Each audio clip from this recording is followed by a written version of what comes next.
Top of the morning. First of all, before I say or do anything, I want to say thank you. Thank you for the ones that left those comments and for the ones that liked the videos. Secondly, I want to say that it really touches me that those videos helped you in some way and you like them. And I will be doing more. I know it seems like I've been all over the place and everything. It's just I've been working to find that one avenue to where, and what it is what was suggested to me was that I need to basically tell you who I am, or basically share who I am, a little bit of who I am, and the question was asked, well, what makes you qualified to even speak to somebody or share this or that or whatever? You're always gonna have one, but I don't know. I don't know what makes me qualified. All I know is that and I thought someone moved. All I know is that I want to. First of all, I'm going to share the things that I went through, right? And I want to hopefully connect, even if it's just one. If I just connect with one, because it only takes one tree to bear many apples. That's all it takes is one, So I want to, in hopes, connect with at least that one. I want to connect with many, and help as many people as I can or whatever. But first, let me tell you a little bit. I don't know what would make me qualify. All I know is that I can tell you that I know where you're coming from. What got me into being a mental liberation consultant / coach, or got me even speaking about it or whatever is, okay, I spent 10 years in prison. I went through 6 years of drug use, over 2 decades of alcoholism, cigarette smoking. I've experienced homelessness. I know what it feels like, or I know how it is, or I know I've been through. I spent all the money. There's no more money. Going to the grocery store. I used to go to the grocery store, and how I made my groceries was I go with a bag in my pocket.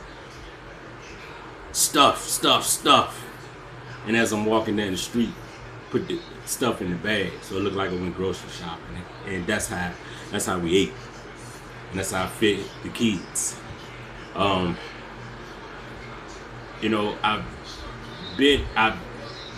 spent years of every word coming out of my mouth, curse words.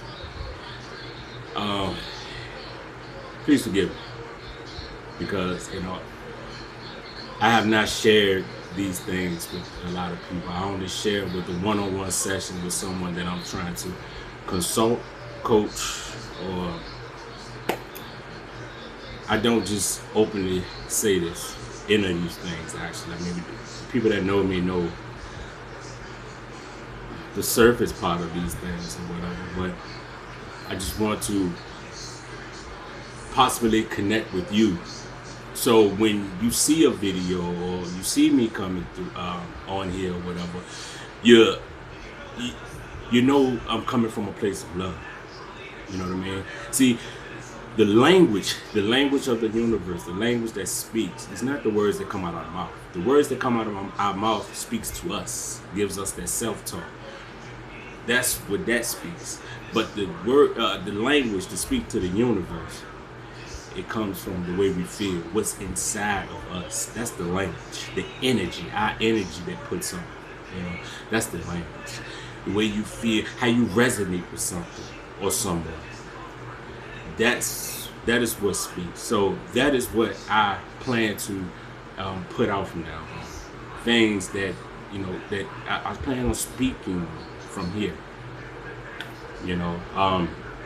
like I said, those are the things. I've been in shootouts. Like I said, got I got scars, and you can't really see all the scars though. You know, stab wounds. That right there, that came from came from my little sister. Burning with an iron. I love it to death. But you know, and this right here, that right there, that is, I've been heartbroken before, you know. But that right there, that, and all of this is first, right? That tattoo right there, I keep that right there. Number one, this is my temple, this is my house, and I would not put anything on, take anything off, or whatever. That's number one. But I keep that right there too as a reminder. And the reminder is to always move forward. Life is about progression. Always move forward. You know. Now, you know, I always move forward. I've changed my essence. See, a hopeless person looks for a savior. A hopeful person looks for solutions. Right? And what I mean by that is this.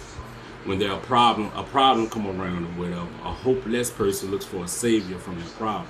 But a hopeful person looks for a solution to their problem. You know, I changed my essence. And when you look for solutions in the problem, then you become your savior. You know, there's no more looking outside of self for that savior or to solve any type of problem that you have. You know, and that's what my program that I do too. You know what I mean? That's far as with my consulting, coaching, or what have you. You know, that's that 5 steps of becoming. That 5 steps of becoming. You know, and we'll go into that in depth at a later time, or what have you. But yeah, like I said, so when I first walked into those doors and I got locked up and everything, you know, when I was surrounded by hundreds of me, you know, it's like looking in a mirror, but different faces, but I could just see my characteristics, you know what I'm saying? I could just see me, you know, in that person, that person, that person, that person, and I just broke down and said, no, I don't want this. You know, when you're faced with yourself and there's nothing else there. I mean, of course, I mean, you're locked up, you can get whatever you want there or whatever, but the first thing is choice. Everything in life starts with a decision. This is what I advise people on too. You know, when they call and they ask me or come to me and they ask me for advice in situations or to make a decision or whatever, I ask them this. I said, you take the worst possible consequence that's with that decision. And then you ask yourself, am I willing to accept the worst possible consequence? Or am I willing to accept this consequence if I make this decision? I know I didn't say that right. I got mixed up. But I asked them, I said, look, ask yourself, are you willing to accept what comes with that decision? And what you do is you look at the worst possible consequence of that decision. And if you're willing to accept that, you know, then by all means, move forward. And the next thing you do is you take the word if. You just take if out of there. Don't even live in if, you know. Whenever it's time to make a decision, look at the worst possible consequence. And then ask yourself, am I willing to accept this? You know, my whole thing about doing what I'm doing right now, right? The worst thing was to say, okay, am I willing to accept the worst? Which the worst consequence was, oh, I don't know, I only reached one person, you know. Said, am I willing to accept it? And I said, yes, I am. I'm willing to accept that. I'm willing to go through with it because, like I said before, it only takes one tree to bear many apples. You know? So I was willing to accept that. Now, if you're not willing to accept what comes with that decision,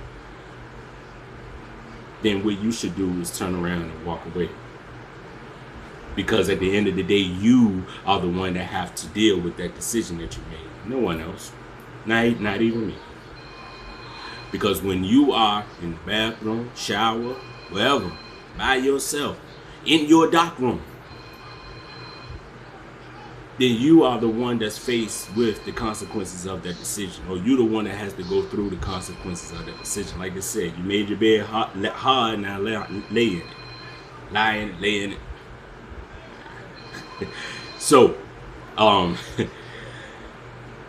that's what I said. That's the advice that I give people, because my job is not to do anything for you. You have to do the work. You know, that's not my job. You know, my job is simply just to walk through whatever it is with you, to grow with you. You know, not to do anything for you, but to grow with you. You know what I'm saying? I'm that voice. I'm that voice, that positive voice that's on there. And like I said, see, when I did this, I didn't have that voice. I was in prison, surrounded by, let's say, low energy people, very low vibration, fight or flight. You know, everybody's on guard all the time or whatever, and everything was just negative. And at the time, I did not know about programming and this, that, and the other, or how to program and this, that, and the other. I just knew that, I did know that while I slept, that the things that's going on or being said or whatever is going straight into. So you got to be mindful with what you feed yourself. That's what you see, what you hear, and what you speak out of your mouth, because that's what you talk to yourself. Self-talk is another thing we're going to talk about later on. But and I was aware of that, and it didn't come till later that I learned about you know, how you actually become, basically, you know, where you can say that I am this, that, or another. Like, let's take a patient person, you know. Well, let's take patience person. They always say, oh man, I can't wait to get patience. I'm working on patience, this, that, and the other way. I would like to see you GPS patience, because patience is not a destination. It's not something that you work to. You know, it's something that you become. And in becoming that patience, this is an everyday thing. And where it being an everyday thing, you have to all the time refine it. Meaning you have to do self-talk. You have to look in the mirror, tweak it, critique it. I didn't say that word right, but you have to do those things. And this is where it all goes, because we know that habits is the thing that operates life. You know, we do not decide our future. We decide our habits, and our habits decide our future. You know, so that repetition, that the life experiences, repetition, habits. You know what I mean? That's where the wisdom comes in. You know, knowledge by itself is nothing. The application of knowledge gives you that wisdom. That gives you that power. And then in turns, that bonds understanding. But you have to go through those three. We'll talk about that later. So, like I said, when I first went in there, I asked to be, you know, put in the program dorm and, you know, taken out. I was smack dab in the middle of, you know, just all of this, you know, but I asked to be taken out of it. They wouldn't do it. They said, no, you're a convicted violent felon.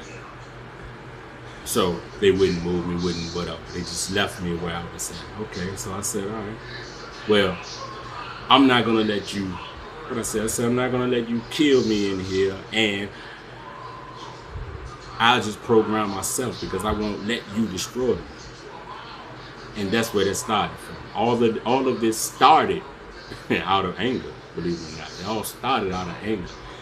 Then it went to, you know, and then went to passion and love and all of that stuff and everything. But all of that stuff, the first thing, the initial start of this came out of anger. Because number one, I said, okay, you won't help me, then I program myself. And then that's when I came with, that's when I started with,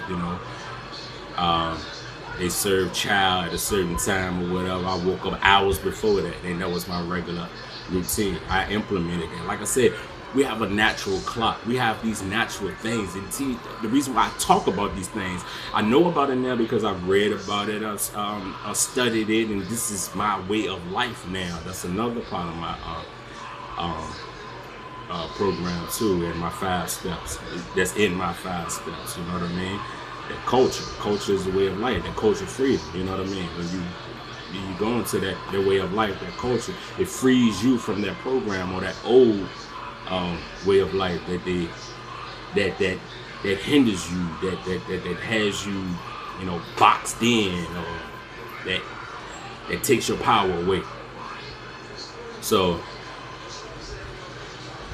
when I started to do that and everything, I that's how I know about these things, and I can speak about these things, and I'm very comfortable about these things, because getting back to nature and getting to know yourself, you know what I mean? Know thyself.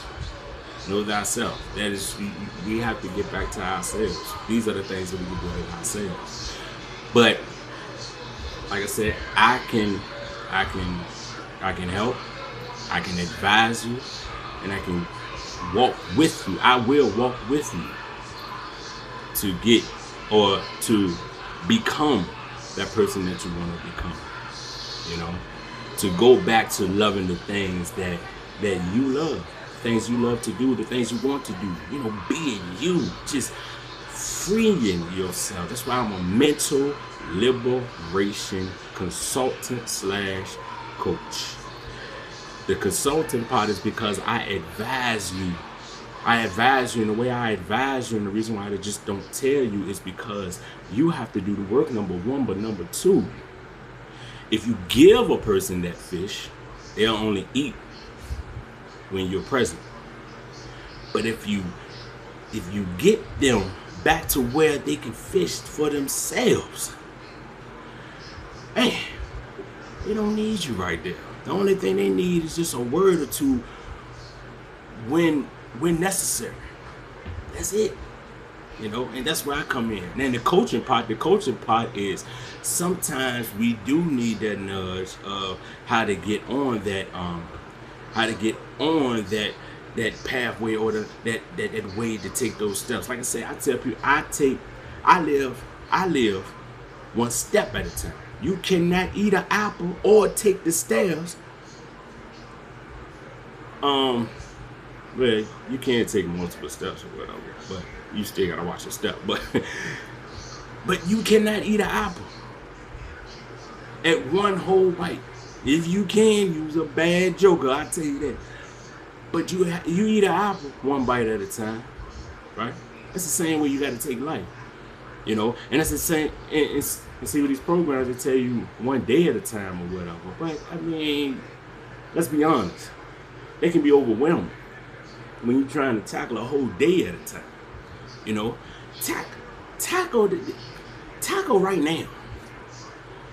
Tackle right now. Get through right now, and then move to the next step, and then the next step, and then the next step. See, life is all about progression, so it's all about moving forward.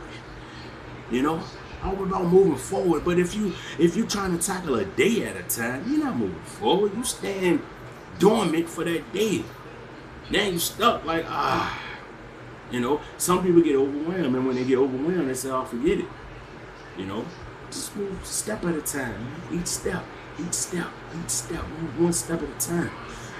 Moving forward. As long as you're moving forward, man. Move one step at a time. See, the beautiful part about moving forward is this. A lot of people, Bishop T.D. Jakes, call it buffering. When you just right there and you just stuck. But the beautiful part about moving forward is a lot of people that come to a brick wall, and when they come to that brick wall, they sitting there trying to bang down this brick wall, standing in this one spot, banging their head, trying to bang down this brick wall or whatever, right? But if they calm down, take a second, turn to the left or to the right, and walk forward, they'll see that big opening right there. A lot of times it don't even have to be a door. It's just an opening. You just walk right on through. It reminds me of those comedy movies where the person climbs the gate and they're at the top of the gate and they're sitting on the gate like, I don't know, I can't move or whatever. The other person that's with them just open the gate and walk and push the gate on open, like the gate was open. You know, remind me of that though. You know, but anyway, like I said, moving forward, man. We have to move forward, man. That's why I always say, where we're going is way more important than where we've been. You know, because I'm not too concerned about where you've been. My whole job is to get you to focus on right now and take right now, make that your starting point, and shoot for the goal. You know, every morning I do that. Every morning I take that and make that my starting point and shoot for the goal. You know, that's why I tell people the biggest window in any vehicle is the front window, because where you're going is way more important than where you've been. If you try driving your car looking out the back window, you're head on collision waiting to happen. You know what I mean? So that's why I say you got to stay focused. We got to keep our level of awareness up, or raise our level of awareness up. And once it's up, keep it up. You know, every morning we have to. I give you the first step of my 5 steps of becoming. Choose to be. Choose to be is where you get that knowledge of that person that you want to be. That knowledge of what you want to be, who you want to become. You know what I'm saying? You have to choose to be. That's the first step of my 5 steps of becoming. Now, I roughly told you things about me. Like I said, yeah, I've been to shootouts. I've been around dead bodies. I've been beside people when one guy was beside, he got shot in the eye. You know, I've been around all those things and everything. Like I said, all of that is not important. You know, I really don't care about if you know, all of that stuff. My reason for saying all of that is to let you know that I know where you're coming from. You know, I can tell not I can tell, but that I know where you're coming from. So that's my whole reason for saying all that. Other than that, I wouldn't say a word because it's really not important. The only thing that is important is right now, and moving from right now forward to where you're going. And that's why I focus on the goal, because plans change, goals don't. My brother Garen Jones, man, oh goodness, man, I want to meet him. But he says this all the time. He says, if you put multiple addresses on a GPS, where would you go? And the answer is nowhere. But if you put one address on that GPS, it's going to give you multiple ways to get to that one destination. And my whole thing is this. I tell people to focus on the goal, because that's just like building a house. It's like building a house, right? The plans, they change. Plans change all the time. I worked in construction for a while. I was by trade I'm an electrician. You know what I'm saying? I did electrical construction for a long time. But the plans, they change all the time. But the goal, number one goal, does not change. The goal is to build that property, that building, that house, whatever. That's the goal. That doesn't change. It's multiple ways and things change along the way, but the goal, the overall goal, never changes. That's why I tell people, don't focus too much on the plans. Focus on that goal. You know this is where you want to go. There's multiple ways that you're going to get there, because it may not be the way that you want to get there, but you will get there if you stay focused on that goal. You have to bring order to this house. Jesus said, a house that is divided will not stand. A lot of people took that and they put it outside of themselves, looking at an actual building of a house or whatever. Hey, you can use it for that. But the main thing is this is your house, your temple, this house. If this house is divided, it will not stand, because that means that you'll just crumble and fall at anything when you don't know who you are, when you don't know yourself. You know what I mean? When you don't know that you are children of the living Father. You know, when you don't know these things, man, when you don't know that you are made up of energy. You know, energy cannot be created nor destroyed. When you don't know these things, that a lot of things are possible. But like I said, where we're going is way more important than where we've been. Sky's the limit. Let's get it.